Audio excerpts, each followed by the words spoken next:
Bom, pessoal, vamos lá terminar nosso terceiro bloco aqui, na aula de ações possessórias. Aulinha bem tranquila, mais um procedimento especial, né? Falávamos sobre aspectos peculiares das ações possessórias e aí a gente passa a estudar agora os últimos aspectos procedimentais. O primeiro deles diz respeito à legitimação. Quem que é o legitimado ativo para propor a ação possessória?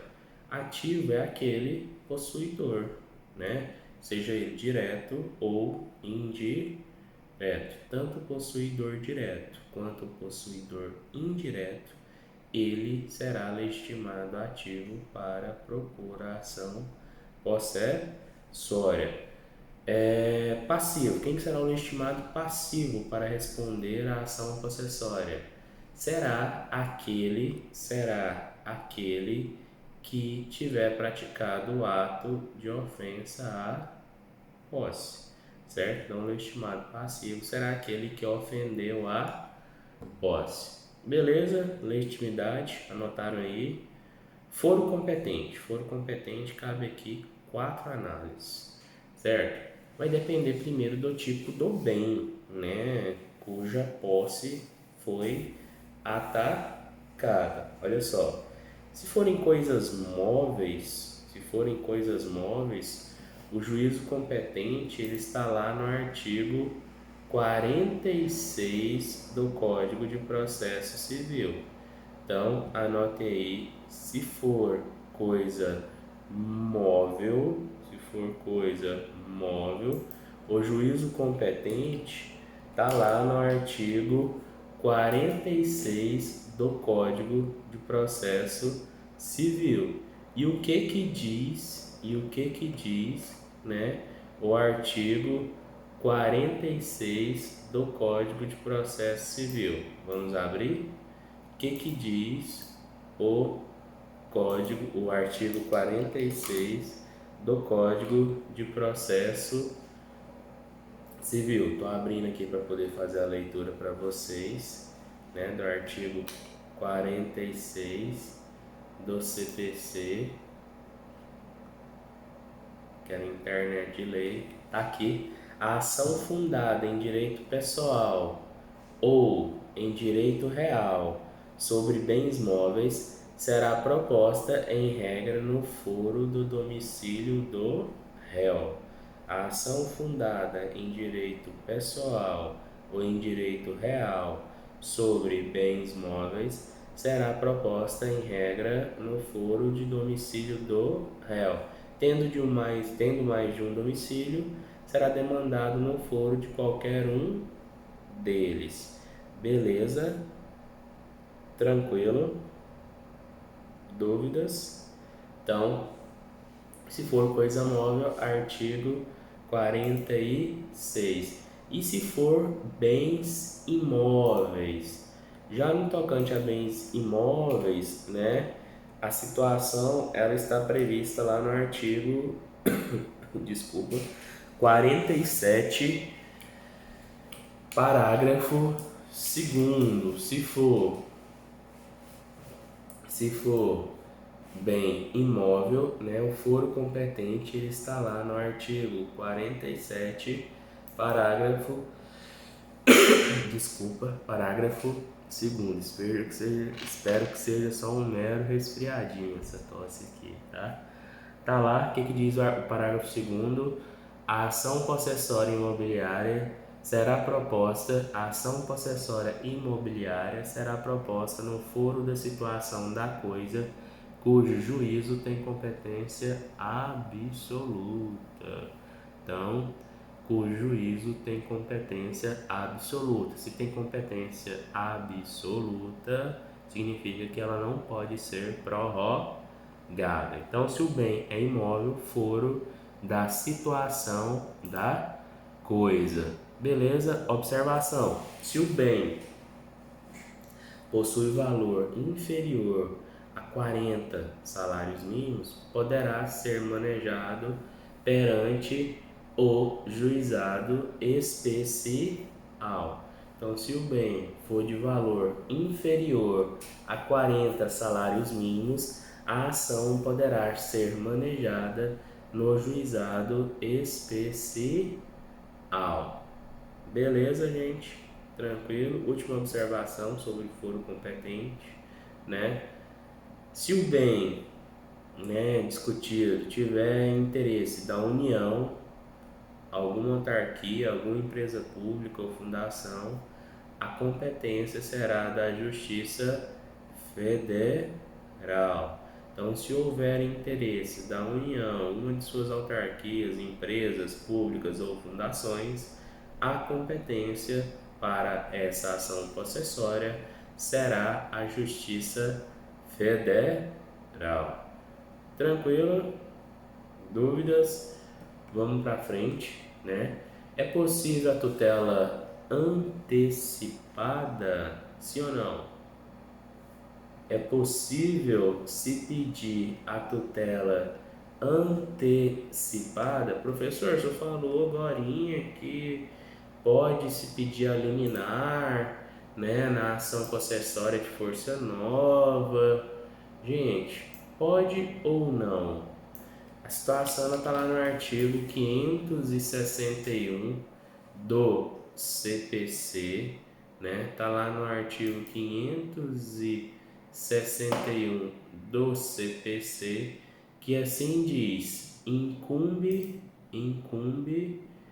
ao autor,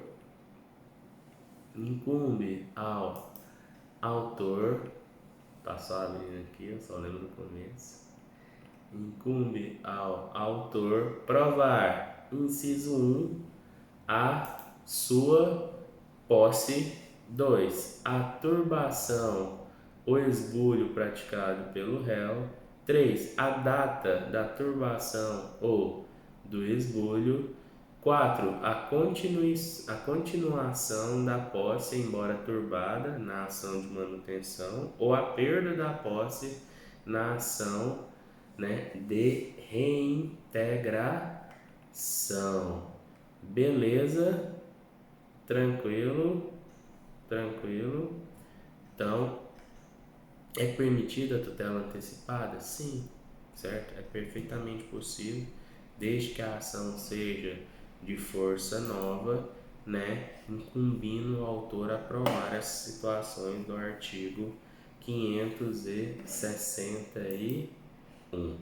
Beleza? Próximo ponto, vamos dar sequência, né? De qual momento será deferida essa tutela antecipada? Professor, nós estudamos tutela antecipada, né? Terminamos de estudar tem pouco tempo, né? Essa tutela aí, as tutelas provisórias né? Tutela de urgência, tutela de evidência, né? Dizendo que a tutela de urgência ela é cautelar ou ela pode ser antecipada. E só falou um detalhe lá que eu bem me lembro, que elas podem ser concedidas a qualquer momento. Vai depender da prova, né, que foi juntada com a petição inicial, certo? Então vamos lá. Pode ser concedida a tutela? Falamos agora que pode, né? Se a prova documental suficiente junto com a inicial, qual que é o momento? Liminar de reintegração, de manutenção ou, né, de proibição, né, daquela ameaça, daquela ofensa à posse. Ponto. Até aí. Se há documento suficiente, tá tranquilo, dessa forma. Se não há documento suficiente, após o que? Audiência de justificação prévia, certo? Após audiência de justificação prévia, onde será colhida prova testemunhal para se comprovar o que? A posse e a perda, né? Ou a ameaça ou, né, a turbação da posse. Beleza? O liminar pode ser concedida? Pode, perfeitamente. Os 3 últimos pontos. Concedida ou não a liminar, o que vai acontecer? O processo, né, vai prosseguir, certo? O processo vai prossegue a ação é ajuizada, intima-se o réu para poder apresentar sua contestação, a sua impugnação, né? Produção de provas, certo? E aí, ao final, a gente tem o que? A sentença, beleza? Ao final, nós temos o que? A sentença. Professor, o senhor não falou de prazo, gente. Quando eu não falo, prazo legal, 15 dias para resposta, né? Para impugnação, certo? Então, quando a gente não fala, segue aí a regra geral. Beleza? Tranquilo? Dúvidas? Dúvidas? Vamos voltar lá ao final, e é um aspecto importante, né? Será proferida uma sentença, certo? Ao final da ação possessória, será proferida uma sentença. E o que a gente tem que falar para essa sentença? Ela é complexa, certo? Essa sentença ela é complexa, por quê? Porque ela acumula pedidos, lembra? Pedido da reintegração, da manutenção, da proibição, da ofensa da posse e ainda perdas e danos. Então, a sentença ela é complexa, certo? Outro detalhe, eventual tutela principal, que é a possessória, a proteção da posse, ela é satisfeita pelo rito do artigo 498. Então, a tutela possessória, ela é satisfeita pelo rito do artigo 498. O que diz o artigo 498? Vamos abrir lá? Abra aí comigo. Artigo 498. Difícil, a gente consegue.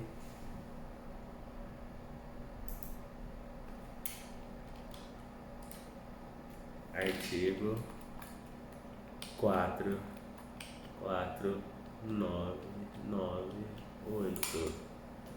Agora acho que vai. Artigo 498. Deixa eu sair desse site aqui, que ele já me passou raiva. Artigo 498. Na ação que tem por objeto a entrega da coisa, a ação possessória, né? O juiz, ao conceder a tutela específica, fixará prazo para o cumprimento da sentença. Se não cumprir, cumprimento de sentença. Beleza? Tranquilo? Parágrafo único não cabe a gente ler. Então o juiz vai fixar prazo. Se não entregar, o que acontece? Cumprimento de sentença. Eventual pedido cominatório seguirá o regime do artigo 497. O que diz o artigo 497? O que é pedido cominatório? Nossa senhora, gripei. O que diz o pedido cominatório? Gente, olha só. Na ação que tenha por objeto a prestação de fazer ou não fazer, o juiz, se procedente o pedido, considerar a tutela específica ou determinará providências que assegure a obtenção da tutela pelo resultado prático equivalente. Se tiver um outro pedido acompanhando a tutela possessória, o juiz pode fixar o quê? Multa, né? Para que se tenha o quê? O cumprimento daquela tutela específica. A condenação em perdas e danos segue o rito do cumprimento da obrigação de pagar quantia certa. Liquida, lembra-se, mês passado, liquida, né? Liquidou vista dos cálculos, posteriormente não pagou no prazo de 15 dias. O que acontece? Multa de 10% de honorários, mais multa de 10%, mais 10% de honorários, está no artigo 523. Beleza? Sobre a sentença é isso. Os últimos pontos dessa sentença cabe apelação. Essa apelação ela será recebida no duplo efeito, né? Efeito devolutivo e efeito suspensivo, né? se o pedido for julgado improcedente. Você ajuizou a ação possessória, né? E aí a sentença veio de improcedência. Nesse caso, né, interposto eventual recurso de apelação, ele será recebido no duplo efeito. Agora, tá vendo a especialidade do procedimento? Agora, se a ação foi julgada procedente, confirmando a liminar de reintegração, de manutenção de esbulho, o recurso será recebido no efeito devolutivo. É lógico isso. Por que é lógico?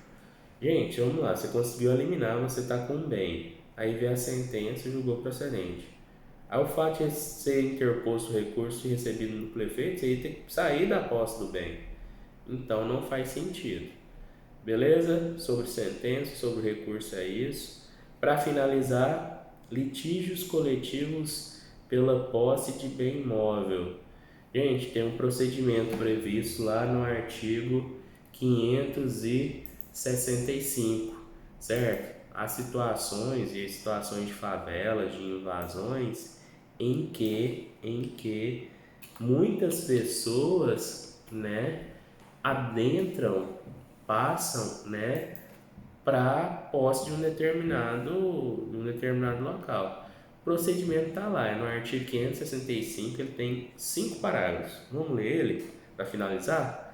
No litígio coletivo pela posse de imóvel, quando o esbulho ou a turbação afirmado na petição inicial houver ocorrido há mais de ano e dia, o juiz, antes de apreciar o pedido de concessão da medida liminar, deverá designar audiência de mediação a realizar-se em até 30 dias, que observará o disposto nos parágrafos 2º e 4º.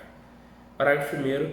Concedida a liminar, se essa ação não for executada no prazo de um ano, a contar da data da distribuição, caberá ao juiz designar audiência de mediação nos termos do parágrafo 2º a 4º deste artigo. Parágrafo 2º. Ministério Público, intervenção obrigatória do MP.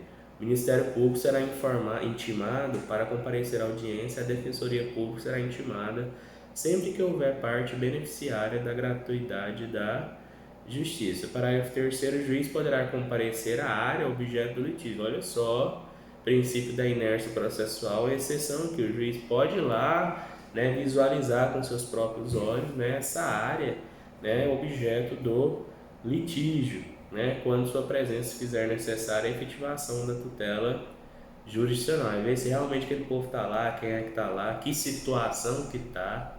Parágrafo 4º. Os órgãos responsáveis pela política agrária e pela política urbana da União, Estado, DF ou município, onde se situar objeto do litígio, poderão ser intimados para audiência, a fim de se manifestarem sobre seu interesse no processo, sobre a existência de possibilidade de solução para o conflito possessório. Parágrafo 5º. Aplica-se o disposto nesse artigo ao litígio sobre a propriedade. Aplica-se o disposto nesse artigo ao litígio sobre propriedade de imóvel. Beleza? Observa o parágrafo 5º, tem somente bem imóvel nesse caso. Beleza, pessoal? Fiquem com Deus, tá? Estudem o material escrito, vocês têm em mãos, resolvam as questões e aí estaremos totalmente preparados para a prova de segunda VA. Beijo, fique com Deus, até mais.